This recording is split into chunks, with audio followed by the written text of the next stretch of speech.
Modern बहू ऊपर versus गवार बहू की नीचे ताजा सब्जी। अरे भाई साहब, ये क्या है? लड़की के हाथों से तो मिट्टी की बू आ रही है। हमने तो सोचा था लड़की शहर के कॉलेज में पढ़ी है, पर ये तो एकदम मदर इंडिया बनी हुई है। नहीं नहीं बहन जी, वो बस अभी खेत से ताजी सब्जियां तोड़ रही थी। वैसे बहुत होनहार है, सिलाई कढ़ाई सब जानती है। सिलाई कढ़ाई? अरे बहन जी, जमाना चांद पर पहुंच गया है और आप अभी भी सुई धागे में अटके हो। हमें तो करीना कपूर जैसी मॉडर्न बहू चाहिए थी जो हमारी किटी पार्टी में शान बढ़ाए, ये सब्जी वाली नहीं। चलो बेटा, यहाँ हमारी दाल नहीं गलेगी। विमला अपने बेटे को लेकर वहाँ से चली जाती है। बोला था छोड़ दे ये मिट्टी गोबर, देख टूट गया ना आज फिर रिश्ता। नाक कटवा दी तूने। अरे थोड़ा मॉडर्न बन, मुंह पे क्रीम पाउडर पोत ले। ये किसान बनकर कब तक डराएगी? जो लोग मेरे हाथों की मिट्टी को गंदगी समझते हैं, वो मेरे दिल की सफाई को क्या समझेंगे? जाने दो उन्हें। राधा अपनी माँ की बातों का बुरा नहीं मानती, अपने आंगन में जाती है। कोई बात नहीं, दुनिया को स्टाइल चाहिए, हमें सुकून चाहिए। क्यों मेरे हरे भरे दोस्तों, तुम तो नहीं ठुकराओगे ना मुझे? समय बीत जाता है। रात का समय है। रसोई में राधा चूल्हे पर खाना बना रही है और उसके माता पिता उसी के पास बैठकर खाना खा रहे थे।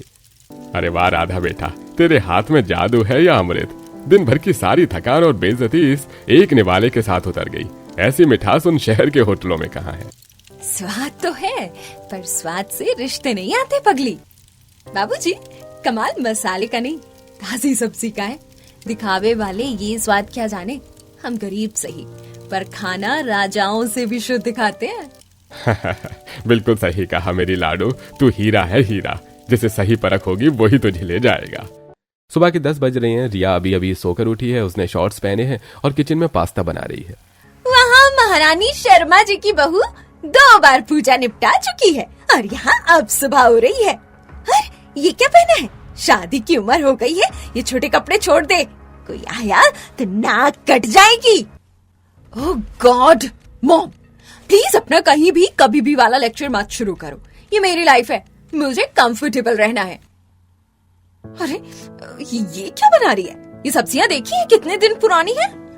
मॉम, आर यू सीरियस कि मैं धूप में जाऊंगी और ये बासी नहीं, 100% ऑर्गेनिक है। कल ही ऑनलाइन आया है, ठेले की धूल मिट्टी से लाख गुना बेटर है। हाँ हाँ, तू तो बस स्टिकर खा ले। तुझे लगता है ये प्लास्टिक की थैली में बंद सब्जी ताजी है?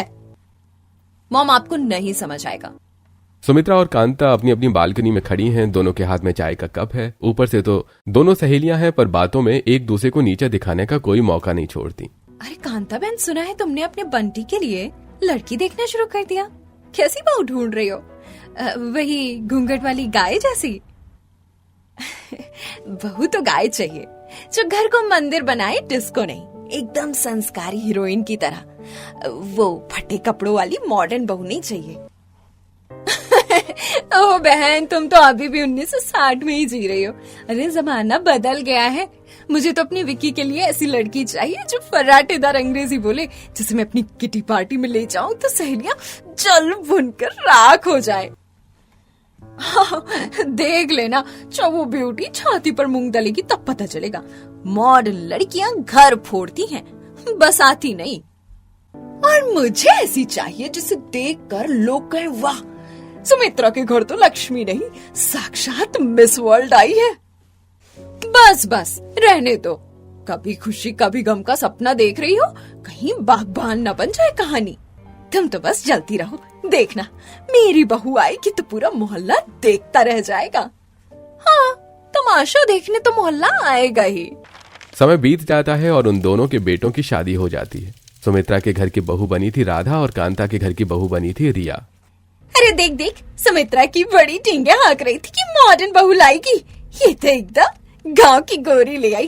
बेचारी सुमित्रा का तो पोपट हो गया। हे भगवान, ये क्या नमूना भेज दिया। मैंने सोचा था जीन्स टॉप वाली आएगी, ये तो पूरा तंबू लगा कर आ गई। मेरी किटी पार्टी वाली सहेलियां क्या सोचेंगी। प्रणाम माँ जी। जीती रहो जीती रहो।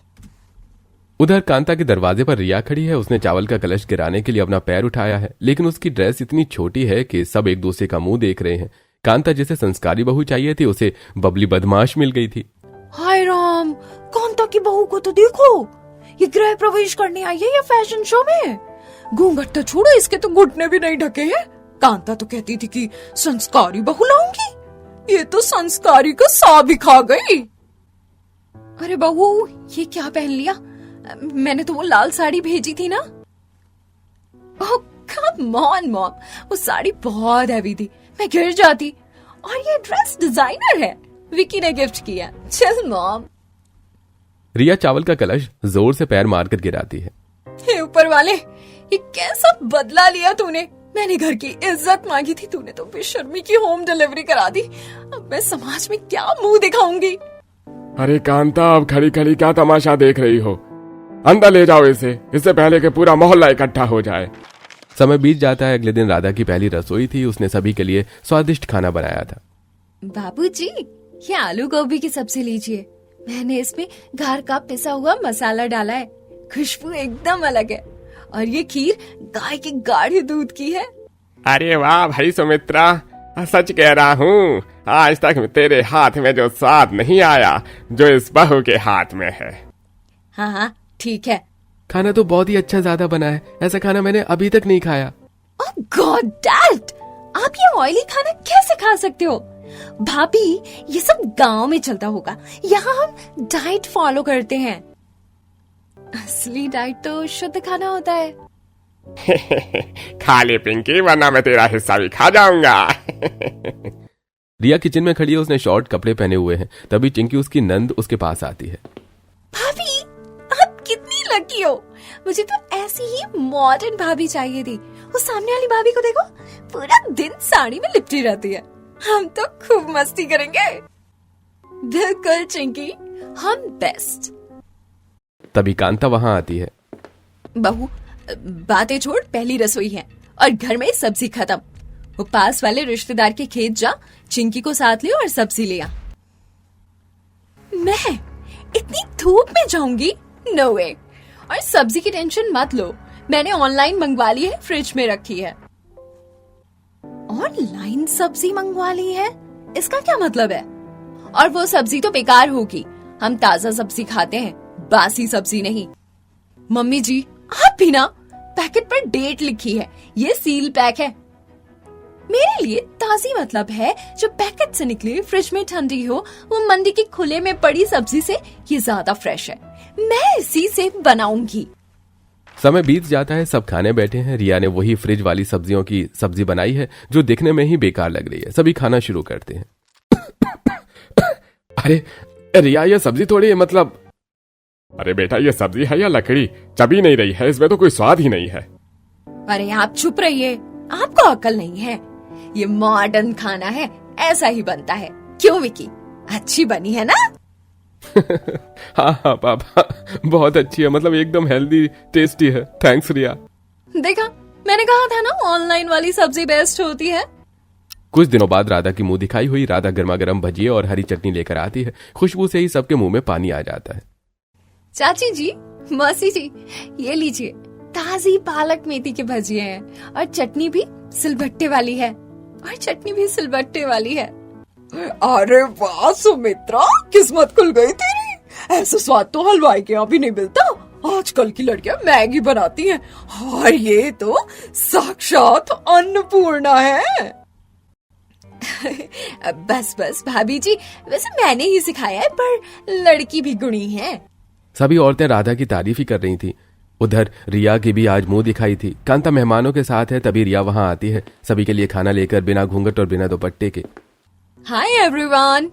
मोहल्ले की और बाकी औरतें रिया के कपड़े देखकर सन्न रह जाती हैं, क्योंकि उसने बहुत छोटे कपड़े पहने हुए थे। कांता, ये क्या तमाशा है? ये बहू है या अंग्रेजों की मेम? ना सिर पर पल्लू ना लिहाज। वो बुआ जी, आजकल यही फैशन है। ये कपड़े तो बस घर में आराम के लिए हैं। और कांता, ये तो उर्मी जावेद की रिश्तेदार लग रही है। इसे कोई तमीज है या नहीं? एक्सक्यूज मी आंटी, प्लीज मेरी ड्रेस पर कमेंट मत करो। My life my rules. आप लोग पिछड़ी सोच वाले हो। ले देख ली तेरी मॉडर्न पसंद कांता, जिसे तू चांद समझ रही थी वो ग्रहण निकली। चलो रिया, पानी पीना भी धर्म भ्रष्ट करना है। सभी औरतें वहां से चली जाती हैं। हे भगवान, ये क्या कर दिया तूने? ऐसे ही कुछ समय बीत जाता है। सुमित्रा का पूरा परिवार हॉल में बैठा चाय पी रहा है। मम्मी जी, बाबूजी, वो घर के सामने जो खाली जमीन पड़ी है, क्या मैं वहाँ थोड़ी सब्जियां लगा लूं? मैं किसान की बेटी हूँ, मुझे हरियाली बहुत पसंद है। घर में ताजी सब्जियां भी आ जाएंगी। अरे बहू, लोग क्या कहेंगे कि रामदीन की बहू अब खेती बाड़ी करेगी? हमारे पास पैसों की कमी थोड़ी है जो तू धूप में काली होगी। रहने दे ये सब। अरे माँ, इसमें बुराई क्या है? राधा को शौक है और वैसे भी आजकल लोग ऑर्गेनिक के लिए मरते हैं, करने दो ना उसे।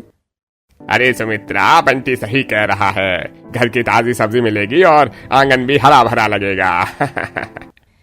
ठीक है, तुम बाप बेटे नहीं मानोगे। कर ले बहू, पर सुन, घर में कीचड़ मिट्टी लेकर मत आना, मुझे सफाई चाहिए। जी मम्मी जी, आप चिंता मत करो। राधा जल्दी से जाकर अपना काम शुरू कर देती है। वो गार्डन के आसपास लकड़ियों की बाउंड्री बनाती है और फिर गार्डन में खुदाई भी करती है। ये सब सामने खड़े होकर रिया और चिंकी देख रही थी। ओह गॉड, इसे देखो, ये बहू है या मजदूर? कैसे लकड़ियां काट रही है। छी, कितनी चीप लग रही है ये सब करते हुए। सही कहा भाभी, ऐसा लग रहा है हमारे एरिया में कोई गांव बस गया है। वो दोनों हंसती हैं, लेकिन राधा का ध्यान सिर्फ अपनी मिट्टी और पौधों पर है। कुछ दिन बीत जाते हैं। राधा ने जो पौधे लगाए थे उनमें सब्जियां लगने लगी थी, लेकिन जल्दी उनमें कीड़े भी आ गए जिससे वो खराब हो रहे थे। अरे नहीं, हमें क्या करूं? पौधों में तो कीड़े लग रहे हैं। ये कीड़े तो सब्जी को खराब कर देंगे। पास में ही रिया और चिंकी खड़ी थी और वो ये सब देखकर हंस रही थी। गॉड चिंकी, देखा तुमने? भाभी जी के सो कॉल्ड ऑर्गेनिक गार्डन में कीड़े लग गए हैं। अब देखना, 2 दिन में ये सारा कचरा सूख जाएगा। सच में भाभी, मिट्टी में हाथ सानने का यही नतीजा होता है। अब ये गांव वाली अकल यहाँ नहीं चलेगी। कीड़े वहीं लगते हैं जहाँ मिठास और शुद्धता हो। जहर पर तो मक्खी भी नहीं बैठती। आप बस देखते जाइए, इन पौधों की बीमारी का इलाज भी मेरे पास है। आप मेरे पौधों की फिक्र मत कीजिए। समय के साथ सावित्री का व्यवहार भी बदल गया था। अब उसे लगने लगा था कि राधा बहुत अच्छी है, इसलिए वो उसके साथ अच्छा व्यवहार करती थी। आज जब राधा बाहर खड़ी होकर पौधे देख रही थी तब वो उसके पास आई। बहू, ये तो सारे पत्ते खराब हो रहे हैं, अब क्या होगा? बाजार से दवाई मंगवाऊं क्या? नहीं माँ जी, बाजार की दवाई तो खुद जहर है। मैं घर की चीजों से इनका इलाज करूंगी। राधा एक बाल्टी में चाय की पत्ती, पुरानी छाछ, सब्जियों के छिलके और गोबर मिलाकर घोल तैयार करती है और पौधों पर छिड़कती है। भाभी, ये क्या अजीब सी खुशबू है, इससे क्या होगा? पिंकी, ये छाछ और चाय की पत्ती पौधों के लिए टॉनिक है और गोबर की खाद उनकी जान। कल तक देखना, ये कीड़े भी भाग जाएंगे और पौधे भी खिल उठेंगे। वाह भाभी, आप तो सच में जादूगरनी हो। मुझे लगा था आप बस मिट्टी खोदना जानती हो, पर आप तो पौधों की डॉक्टर निकली। मैं भी आपकी मदद करूंगी। कुछ दिन बीत जाते हैं। राधा ने जो पौधे लगाए थे अब वो बहुत बड़े हो गए थे और उनमें सब्जियां लगना भी शुरू हो गई थी। आज राधा ने खूब सारी सब्जियां तोड़ी। कुछ सब्जियां उसने कांता के घर में भी भिजवा दी। अरे विकी, अरे रिया, देखो तो सही, राधा ने अपने बगीचे की पहली ताजी सब्जियां भेजी है। देखो कितनी हरी और नरम है। मम्मी जी, आपने ले ली? पता नहीं उस मिट्टी में कितने बैक्टीरिया होंगे। मैंने ऑनलाइन प्रीमियम सब्जियां ऑर्डर कर दी हैं, वो आती ही होंगी। हाँ, इससे ज्यादा अच्छी होती हैं और फ्रेश होती हैं। चुप कर रिया, तेरी वो प्रीमियम सब्जियां इस ताजगी के सामने कुछ नहीं है। देख, राधा को घर में ही सोना उगा रही है और तू हमें ये ऑनलाइन खरीदी हुई सब्जियां खिला रही है। शर्म कर कुछ। अरे कांता सही कह रही है बहू, आजकल बाजार में सब नकली आ रहा है। कम से कम राधा मेहनत तो कर रही है। ठीक है, सब उसी की तारीफ करो। चिंकी, चलो यहाँ से। अब मुझे कुछ करना ही होगा, वरना ये लोग मुझे उस गवार के सामने नीचा दिखाते रहेंगे। भाभी, आइडिया तो बुरा नहीं है, उस गार्डन का कुछ तो करना पड़ेगा। उसी दिन सुमित्रा के घर पर एक दावत रखी गई थी, क्योंकि आज राधा ने ताजी सब्जियों से खाना बनाया था तो कांता का परिवार भी वहां आया था। रिया भी वहां आई हुई थी। सभी साथ बैठकर खाना खा रहे थे। अरे वाह बहू वाह, आज तो सालों के बाद ऐसा स्वाद मिला है। ये बैंगन का भरता और पालक की सब्जी, आहा, मजा आ गया। सच में ताजी सब्जियों का मजा ही अलग है। बहुत अच्छा बना है खाना, बहुत ज्यादा अच्छा। सच में बंटी भाई, भाभी के हाथ का खाना तो होटल से भी बढ़िया है। रिया देखो कितना अंतर है ताजी सब्जी में और ऑनलाइन में। जो सब्जियां आती हैं उनमें तो कुछ स्वाद ही नहीं है, उनमें जो स्वाद है वो कहीं और नहीं है। रिया सच में तुम भी खाकर देखो, खाना बहुत अच्छा बना है। इसमें कौन सी बड़ी बात है, बस मुट्ठी भर मसाले तेज डाल दिए तो सबको बड़ा स्वाद आ रहा है। बाकी है तो वही खेत की घास फूसी ना, इतना उछलने की जरूरत नहीं है। नहीं रिया बहू, मसालों का नहीं, ये तो राधा की मेहनत और ताजी सब्जियों का स्वाद है। बाजार वाली सब्जियों में ये खुशबू कहाँ। बस कीजिए, अब सब तरफ राधा राधा। मुझे ये सब नौटंकी पसंद नहीं। विकी चलो यहाँ से, मुझे यहाँ की स्मेल से एलर्जी हो रही है। रिया वहां से चली जाती है। गुस्से में उसका पति विक्की भी उसके पीछे पीछे चला जाता है। माँ जी, मैंने कुछ गलत कह दिया क्या? मैं तो बस सबको साथ बिठाकर खिलाना चाहती थी। तू फिक्र मत कर बहू, ये जलन की आग है जो रिया को अंदर ही अंदर जला रही है। तू बस अपना काम कर। और सच कहूँ तो पहले मुझे भी थोड़ा गुस्सा आया था तुझ पर। मुझे थोड़ी मॉडर्न बहू चाहिए थी, लेकिन अब तू मेरे लिए ऐसे ही ठीक है। मुझे तू ही अच्छी लगती है, सच में तू बहुत अच्छी है, बहुत। इधर रिया अपने कमरे में बैठी थी, उसके साथ चिंकी भी थी। वो दोनों बातें कर रही थी। रिया बहुत गुस्से में थी। बस बहुत हुआ चिंकी, अब मुझसे ये और बर्दाश्त नहीं होता। जब से आई हूँ देख रही हूँ सभी, मम्मी जी, विकी और तो और मोहल्ले की औरतें भी, सब बस राधा राधा कर रहे हैं। हाँ भाभी, पूरे मोहल्ले में शोर है कि राधा भाभी की हाथ की सब्जी में अमृत है। मम्मी तो बाप की ऑनलाइन वाली सब्जियों को घास फूस कहने लगी है। अमृत? खाक अमृत है? वो कवाड़ लड़की 2-4 पौधे क्या उगा लिए, खुद को महारानी समझने लगी है। कल तक जो लोग मेरे स्टाइल और मेरी चॉइस की तारीफ करते थे, आज वो उस मिट्टी से सनी हुई लड़की के पीछे पागल है। भाभी कुछ करिए, नहीं तो आपकी रोज इसी तरह बेइज्जती होगी। वही तो, उसने मेरा वजूद छीन लिया है। उस मिट्टी के 2 कौड़ी के टुकड़े ने मेरी चमक फीकी कर दी है। पर अब और नहीं, उसे अपने उस गार्डन पर इतना ही घमंड है ना, तो अब वो गार्डन ही नहीं रहेगा। भाभी आप क्या करने वाली हो? कहीं कोई गड़बड़ ना हो जाए। गड़बड़ तो अब उसकी जिंदगी में होगी चिंकी, जिस गार्डन की वजह से वो आसमान पर उड़ रही है। आज रात मैं उसे मिट्टी में मिला दूंगी। अब हम उसके गार्डन को नहीं छोड़ेंगे। तैयार हो जाओ, आज रात ऑपरेशन क्लीन अप शुरू होगा।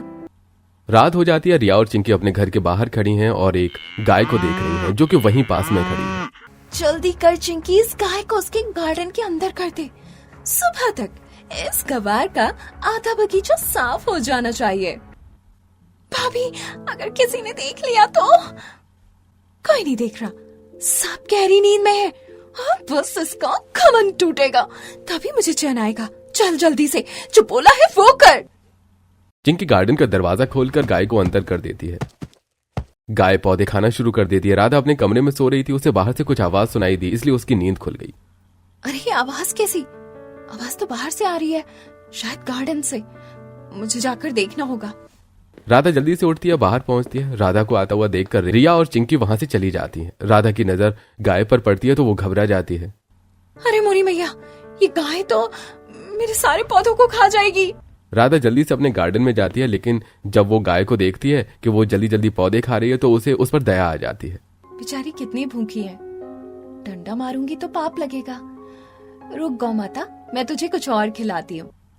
राधा प्यार से गाय के पास जाती है और कुछ कटी सब्जियां उसे खिलाकर बाहर निकालती है। रिया ऊपर खिड़की से यह सब देख रही थी। पर ये दरवाजा खुला कैसे? मैंने तो शाम को खुद कुंडी चढ़ाई थी, कहीं मैं भूल तो नहीं गई?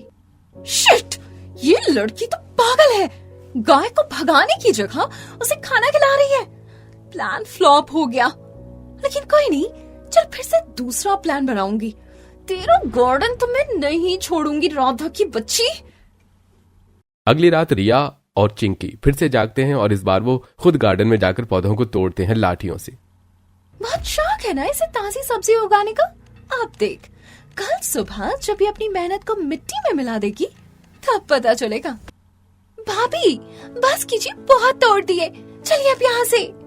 तभी अंदर से आवाज आती है पिंकी की, क्योंकि वो जाग रही थी और अपने कमरे में पढ़ाई कर रही थी। उसे लगा कि बाहर कोई है, इसलिए उसने आवाज लगाई।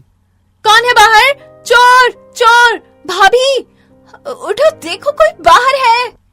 पिंकी की आवाज सुनकर रिया और चिंकी बहुत डर जाती हैं। वो दोनों वहां से तेजी से भाग जाती हैं। पिंकी घर से बाहर आती है और चारों तरफ देखती है। कोई तो था यहाँ, लेकिन अब चला गया। लेकिन कौन था? मैंने किसी ना किसी की आवाज तो सुनी थी, कोई तो था। अगले दिन की बात है, राधा अपने टूटे हुए पौधों को देखकर रो रही थी। पिंकी, देख मेरी मेहनत का क्या हाल कर दिया। इन बेजुबान पौधों ने किसी का क्या बिगाड़ा था, इन्हें क्यों तोड़ दिया? भाभी मत रोइए, भाभी मत रोइए। मैंने रात को 2 सायों को भागते देखा था। ये किसी बाहर वाले का काम नहीं है, किसी जलने वाले की करतूत है। कोई तो है जो आपके गार्डन को नुकसान पहुंचाना चाह रहा है, आपके पौधों को नुकसान पहुंचाना चाह रहा है। पर मेरी किसी से क्या दुश्मनी, मैं तो सबका भला चाहती हूँ, और मैं तो अभी तक किसी से झगड़ा भी नहीं किया। फिर कौन हो सकता है मेरा दुश्मन? आप हिम्मत मत हारिए, देखिए ये जड़ें अभी भी सलामत हैं। हम मिलकर इन्हें फिर से खड़ा करेंगे और पट्टी बांधेंगे, ये फिर से खिलेंगे भाभी। दोनों मिलकर टूटे हुए पौधों को ठीक करने में लग जाती हैं। ये सब रिया अपनी बालकनी में खड़े होकर देख रही थी। वो गुस्से से लाल हो गई थी। ये लड़की तो हार ही नहीं मानती, हर बार मेरा प्लान फेल कर देती है। लेकिन अब बहुत हुआ, आज रात ये ड्रामा जड़ से ही खत्म कर दूंगी। रात को रिया अपने साथ केरोसिन की कैन लेकर राधा के गार्डन की तरफ बढ़ रही थी। 9 रहेगा बांस, 9 बजेगी बांसुरी। आज आग लगा दूंगी इस पूरे बगीचे में, जलाकर राख कर दूंगी ये सब। जैसे रिया केरोसिन छिड़कना शुरू करती है, अचानक चारों तरफ से तेज लाइट जल जाती है। राधा और पिंकी सामने खड़ी हैं। रिया दीदी, आप क्या गिर गई थी? मैं आपकी नजरों में कि आपने ये रास्ता चुना, और आप मेरे पौधों को क्यों नुकसान पहुंचा रही है? इन्होंने आपका क्या बिगाड़ा है? हाँ मैं हूँ, नफरत है मुझे तुमसे और तुम्हारी इस बनावटी अच्छाई से। जब से तुम आई हो, सब बस तुम्हारी ही आरती उतारते हैं। मेरा वजूद ही खत्म कर दिया तुमने। हर कोई तुम्हारी तारीफ करता है, मेरी सास भी तुम्हारी तारीफ करती है। शर्म आनी चाहिए आपको, आप तो पढ़ी लिखी थी ना। ये हरकतें तो किसी अपराधी की हैं। चलिए अभी मम्मी पापा को बुलाती हूँ। नहीं पिंकी, रुक जा। दीदी, अगर आपको मुझसे शिकायत थी तो मुझे मार लेती। इन मासूम पौधों को क्यों जला रही थी? चाहिए दीदी, मैं किसी को कुछ नहीं बोलूंगी। भगवान आपको सद्बुद्धि दे। तुम मुझे जाने दे रही हो? तुम सच में किसी को कुछ नहीं बताओगी? रिश्ते बचाने के लिए कभी कभी कड़वा घूंट पीना पड़ता है, पर याद रखिएगा, नफरत की आग पहले खुद को जलाती है। रिया वहां से चली जाती है। राधा और पिंकी भी घर के अंदर चली जाती हैं। ऐसे समय बीत जाता है। रिया रोज ऑनलाइन सब्जी मांगती थी और उधर राधा रोज अपने गार्डन से ताजी सब्जियां तोड़ती थी। लेकिन एक दिन कांता के घर में अफरा तफरी मच गई। रिया, विक्की, कांता और सुरेश सब पेट पकड़कर सोफे और जमीन पर पड़े हैं। उन सभी के पेट में बहुत तेज दर्द हो रहा है। मम्मी जी, मेरे पेट में बहुत तेज मरोड़ उठ रही है। ऐसा लग रहा है जैसे कोई अंदर चाकू चला रहा हो। बेटा, मेरी तो जान निकल रही है। विक्की, डॉक्टर को फोन कर। हाय, मैं तो आज मर ही जाऊंगी। ये दर्द मुझसे सहन नहीं होता। अरे मुझसे खड़ा भी नहीं हुआ जा रहा है। पापा, आप ठीक हो? अरे नहीं, मेरी सांस फूल रही है। अरे कोई मदद करो, नहीं तो आज मर ही जाना है भाई। उन सभी की आवाज सुनकर राधा, बंटी और सुमित्रा वहां दौड़ कर आते हैं। बंटी जी, जल्दी एम्बुलेंस को फोन कीजिए, दीदी की हालत बहुत खराब है। पिंकी, पानी लेकर आ जल्दी। अरे बस कुछ ही देर में एम्बुलेंस आ जाएगी। उन सभी को सिटी हॉस्पिटल में एडमिट किया जाता है। डॉक्टर रिया और उसके परिवार की रिपोर्ट चेक करते हैं। देखिए मिस्टर विक्की, आप लोग क्या खा रहे थे? आप सबके खून में बहुत खतरनाक केमिकल्स मिले हैं। ये फूड पॉइजनिंग नहीं, स्लो पॉइजनिंग है। डॉक्टर साहब, हम तो सिर्फ ताजी और ऑर्गेनिक सब्जियां ही खाते हैं। मैं ऑनलाइन बेस्ट ऐप से ऑर्डर करती हूँ। वही तो सबसे बड़ा धोखा है। आपकी उन चमकदार सब्जियों में खतरनाक केमिकल्स का इस्तेमाल होता है। अगर राधा जी आप सभी को सही वक्त पर यहाँ नहीं लाती तो आज आप में से कोई नहीं बचता। क्या जिसे मैं फ्रेश समझ रही थी वो जहर था, और राधा जिसे मैं गवार कहती थी उसने मेरी जान बचाई। कुछ दिन बीत जाते हैं। उन सभी का अस्पताल में इलाज चल रहा था। राधा सभी के लिए खाना बनाकर लाई थी। दीदी, ये लीजिए, मेरे गार्डन की पालक और मूंग दाल की खिचड़ी है। डॉक्टर साहब ने कहा है कि अब यही आपके लिए सबसे अच्छी दवा है। राधा, मुझे माफ कर दो। मैं कितनी बड़ी अनपढ़ थी। मैं अपनी झूठी शान और ब्रांडेड पैकिंग के चक्कर में अपने ही परिवार को मौत के मुंह में ले गई। जिसे मैं कचरा समझ रही थी वही असली अमृत था। भाभी मुझे भी माफ कर दीजिए। मैंने और रिया भाभी ने मिलकर आपके पौधों को जानबूझकर तोड़ा था। हम जलन में अंधे हो गए थे। पुरानी बातें भूल जाओ चिंकी। अब हम सब मिलकर उन गुनहगारों को पकड़वाएंगे जो लोगों की जान से खेल रहे हैं। कुछ दिन बीत जाते हैं। रिया और उसका पूरा परिवार बिल्कुल ठीक हो गया था। अब रिया, चिंकी, राधा और पिंकी ने मिलकर उस फैक्ट्री के बारे में पता किया जो ये सब्जियां सप्लाई करती है, और उसके बारे में पता किया और वहां पहुंच गई। देखो वही डिलीवरी वैन खड़ी है जिससे मेरे घर सब्जियां आती थी। पिंकी तुम उधर से देखो। हे भगवान, देखो वो गंदे नाले के पानी से सब्जियां धो रहे हैं, और वो आदमी देखो कद्दू में इंजेक्शन लगा रहा है। चिंकी फोन से उनकी वीडियो बनाना शुरू कर देती है। ये तो हरा रंग है। ये लोग भिंडी और परवल को रंग के ड्रम में डुबो रहे हैं ताकि वो ताजी दिखे। ये तो कत्ल कर रहे हैं लोगों का। बहुत देख लिया, अब पुलिस को फोन करने का वक्त आ गया है। पिंकी ने पुलिस को फोन किया और कुछ ही देर में वहां पुलिस आ गई और फैक्ट्री का मालिक और वहां काम करने वाले लोग पकड़े गए। फैक्ट्री का मालिक भागने की कोशिश करता है, लेकिन चारों मिलकर उसे पकड़ लेती हैं। अरे छोड़ दीजिए हमें, हम तो बस व्यापार कर रहे थे। लोग चमक देखते हैं, हम चमक दे रहे थे बस। व्यापार, इसे व्यापार कहते हैं। तुम जैसे लालची लोग चंद रुपयों के लिए मासूम बच्चों और परिवारों के पेट में जहर उतार रहे हो। ऑफिसर, इसे ले जाइए और ऐसी सजा दिलवाइए कि दोबारा कोई ऐसी हिम्मत ना करे। पुलिस इंस्पेक्टर सभी को पकड़कर ले जाते हैं। कुछ महीने बीत गए। अब रिया बदल चुकी थी। वो शॉर्ट कपड़े नहीं पहनती थी, बल्कि अब वो साड़ी पहनती, और उसने भी अपने घर के आगे गार्डन में सब्जियां लगाना शुरू कर दिया। राधा, देखो इस पर टमाटर कितने बड़े और लाल हुए हैं, और इसमें कोई इंजेक्शन भी नहीं लगा है। दीदी, जब मेहनत का पसीना और प्यार मिट्टी में मिलता है तो कुदरत ऐसे ही इनाम देती है। रात को रिया ने ताजी सब्जियों से खाना बनाकर सबको खिलाया। उधर राधा के हाथ का बना ताजा खाना खाकर उसका परिवार भी खुश था।